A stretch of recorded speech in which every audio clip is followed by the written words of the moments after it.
Alright, so in this video I got for you a survival mode trap. It's designed for players to be able to make in survival mode. It's really doesn't use very many resources. It's also designed to not kill the victim, keep them alive so you can then confront them or whatever. It is escapable like any trap you can make in survival mode really, but unless you have a diamond pickaxe it's going to take an extremely long time. So let's just test it out real quick. So player steps on that, they get thrown down here, and now we're surrounded by obsidian here. And the reason I say it is escapable is because some people don't know this, but you can break obsidian with your fist. It is possible. I'm on creative mode, so I can just plow through, but if you weren't on creative mode, obviously you'd be stuck there for a while.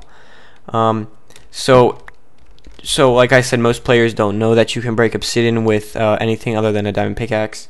So if they did think that, they probably wouldn't even try it, and it takes a long time if you don't have a diamond pickaxe. So there I'm demonstrating it with a fist, but even with a stone or even iron or stone pickaxe, it still takes an extremely long time.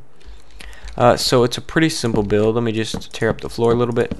Now normally you would want the shaft leading down to be pretty much completely cut off from the rest of this, because if I were to hold forward I would actually walk out of that, but that's not. I just left it open for the purposes of the video. So if we look here, we have a pressure plate.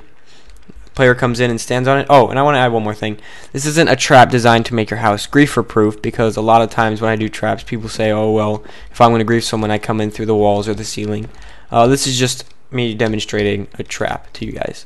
It being in a house setting is just an example of where you could use it. Anyway, back to the video. So when the player steps on that, it sends a signal out, goes around here, powers this torch. This torch will turn off, and this piston will retract, pull the block back, cause this pressure plate to pop up so it breaks it, and then right as the pressure plate breaks, the signal is lost. So the signal will stop and the piston will shoot back out, but it'll be pulled back long enough for the player to drop through. So like I said, we're getting a super short signal, which is just gonna real quick. So the player's falling down, and I forgot to reset this part. Yeah, the trap isn't fully self-resetting, unfortunately. There is a little bit you have to do, but how often? I don't know.